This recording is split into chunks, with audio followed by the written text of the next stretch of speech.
I finally visited Valleyfair for the first time. The park is home to 8 roller coasters, and each of them offers a unique experience, making this park a must. And after riding every roller coaster, I'm going to rank them from worst to best. Let's get right into it.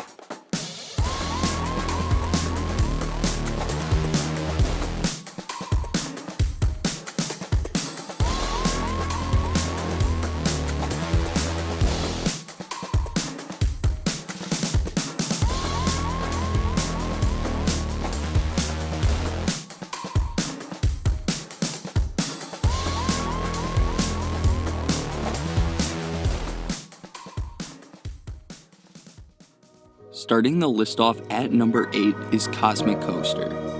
This is a powered coaster, and you go around the full circuit 3 times. It's a fun ride, and the paint scheme looks great. Those vibrant colored trains look great on the blue track.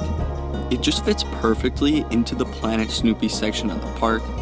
If you're walking from Corkscrew to Renegade, make sure to get the credit, if the line isn't too long. Mad Mouse is a fun coaster.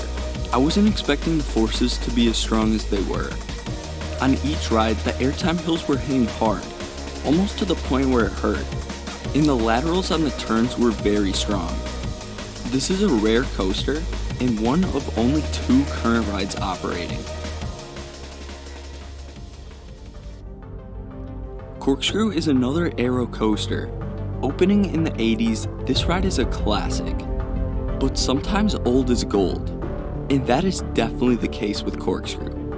It features some great inversions and those typical unexpected airtime moments. Definitely a ride I wouldn't recommend skipping when you're at the park, because you'll definitely miss out. Because to me, this isn't your average Corkscrew clone, especially with a paint job that clean.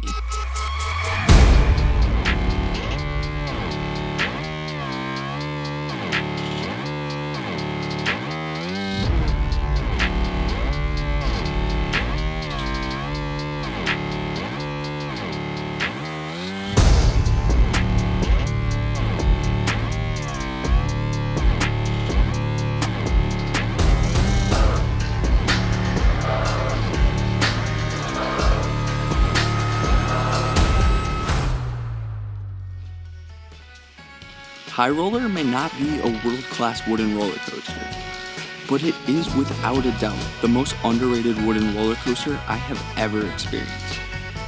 The airtime will definitely catch you off guard, and it's actually pretty powerful. Plus, it feels like a pretty long and satisfying ride. It's got some unique airtime and surprisingly a powerful pop of ejector air before hitting the final brake run. It's a ride that's forgotten in an already underrated park. The ride deserves a lot more hype than what it receives. Now here are the top 4. This is the reason that most people come to the park, and it's the main reason I decided to make the trip out to the park. It's got an amazing top 4, but I think people like to sleep on the supporting coasters as well. A lot of people shuffle these rides around, and there's obviously no correct way to rank any of them. All of these rides are amazing and worth a trip to the park alone. But starting the top 4 off for me is Steel Venom. Even if it's the best intimate impulse coaster I've experienced, I still put it 4th in the lineup. That's just how amazing the park's top coasters are. The holding brake will catch you off guard on your first ride. It's a sensation that needs to be experienced. It really can't be described. But it's a jarring moment and I just love it. Everyone likes to talk about that holding brake and how amazing it is in the back. But no one talks about that launch in the front. The launch is surprisingly punchy. With those 2 elements, this ride stands out to me as the best impulse coaster.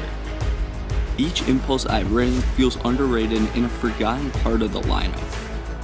I think this ride was the best possible fit for the park. Anytime I see an intimate impulse coaster, I'll be sure to give it more than just one ride on my visits. Excalibur to me is one of Aero's greatest creations. This ride gets lost when compared to many other elite Aero roller coasters. but Excalibur to me provided an amazing ride experience. The airtime is super strong. The drop is just absolutely wild, and the positives were enough to make me gray out on every ride. I was able to ride it over 7 times on my visit. If I could, I would have rode it more, but there were 2 other rides I lapped a bit more. Wild Thing was a blast to ride. No one ever talks about this ride. And if they do, it's usually hate.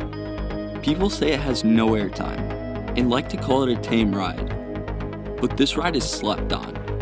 Later in the day, it provides some very strong floor airtime, stronger than most B&M hypers. I think people like to nitpick on this ride too much. It's not supposed to be a perfect ride, and it's far from it. But that's not what you're supposed to go in expecting. If you go in expecting a fun ride, then you'll walk off with the biggest smile on your face. It's the perfect hyper coaster in terms of a fun ride. I think people form a wall around the ride. Most call it a mediocre forceless ride, but it's a ton of fun. And I'll gladly lap this ride because on my visit, it had the shortest wait in the park. I could analyze every element on the ride and post a full review, but this isn't that kind of hyper roller coaster. Each element isn't supposed to throw you out of your seat, slam you with positives, or have crushing laterals. It's all enjoyable, and there's no standout moment that will have you talking about on the car ride home. But that's fine because it's one of the most fun rides to re-ride.